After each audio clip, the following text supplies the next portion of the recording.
उस आदमी को जमीन पर काम करते हुए देखकर अचानक लड़का चिल्लाया, जिससे तुरंत जमीन पर बड़ी मात्रा में बेकार खून दिखाई देने लगा। फिर ड्रिल सड़क से इससे उड़ गई। पहले कि आदमी प्रतिक्रिया दे पाता, ड्रिल पहले ही कई 100 मीटर उड़ चुकी थी। दुर्भाग्य से ट्यूब इसके चारों ओर फंस गई और यह तेज गति से आगे की ओर खिसक गई। जल्द ही इसे पहाड़ की चोटी पर खींच लिया गया। उसने जल्दी से अपना जब भोजन उसके किया। साथी पहुंचे तो उसका शरीर ढह गया। उसी समय जियाओबाओ ने सड़क के किनारे एक परिचित व्यक्ति को देखा, जो एक हाई वोल्टेज टॉवर से लटका हुआ था। दोनों ने सोचा कि उसने बहुत ज्यादा पी लिया है और उसे नीचे आने के लिए लेकिन उस चिल्लाया। आदमी ने बिल्कुल भी जवाब नहीं दिया। कोई समाधान नहीं होने के कारण जियाओबाओ को ऊपर चढ़ना पड़ा और उसे बुलाना पड़ा। लेकिन जब जियाओबाओ उसके बगल में रेंग गया, हे भगवान, बूढ़ा आदमी पूरी तरह से कठोर और स्पष्ट था। स्पष्ट रूप से पहले ही जा चुका था, लेकिन इसके बाद जो होता है वह और भी अजीब मेडिकल है। जांच में पता चला कि बुजुर्ग की मौत बिजली उत्पादन से नहीं बल्कि डिहाइड्रेशन से हुई है। यह अजीब है।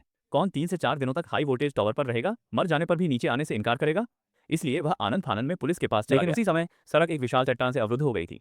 इसलिए दोनों जल्दी से चेक करने के लिए कार से बाहर निकले। अचानक ओल्ड जिन को कुछ पता चला है। अपने बाएं हाथ से आगे की ओर इशारा करते हुए जियाओबाओ को सख्त आवाज दे रहा है। जियाओबाओ ने पीछे मुड़कर देखा और देखा, हे भगवान, यह वास्तव में खून से सना हुआ हेलमेट था। दोनों को तुरंत एहसास हुआ कि कुछ गड़बड़ है। जल्दी से कार में वापस आ गए, इंजन चालू किया और चले गए। जब घबराए हुए जियाओबाओ पहुंचे तो उन्होंने गलती से कार को सड़क के किनारे दुर्घटनाग्रस्त कर दिया। जैसे ही वह गति बढ़ाने वाला था, कार किसी चीज से फंस गई लग रही थी। टायर अपनी जगह पर लुढ़क गए और जियाओबाओ ने जल्दी से गियर बदल दिया और त्वरक दबाया। अंत में दृश्य से बाहर निकल जब वे गए। दोनों शहर वापस चले गए तो अचानक पास की एक लड़की चिल्लाई, जिससे सभी को कार देखने के लिए प्रेरित किया गया।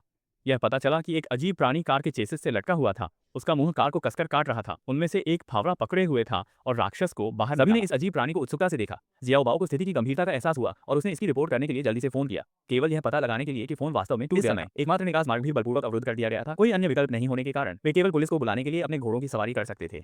दोनों अपने घोड़ों की सवारी विशाल घास के मैदानों में करते थे, लेकिन लंबे समय तक चलने के बाद घोड़े डर गए थे और बिना रुके हलकों में घूमने लगे। जल्द ही दोनों घोड़े से गिर गए। उस समय उन्होंने एक भयानक दृश्य देखा। एक अजीब प्राणी जमीन पर दिखाई दिया और घोड़े की जान को काट लिया। पास में खड़े जियो बाओजन ने तुरंत एक स्प्रे बंदूक निकाली और जियाओए को बेवकूफ बनाते हुए लक्ष्य पर निशाना साधा और एक तेज क्लिक के साथ राक्षस पर हमला किया। जैसे ही उन दोनों ने जाने दिया, उनके पैरों के नीचे की मिट्टी धीरे धीरे खुलने लगी।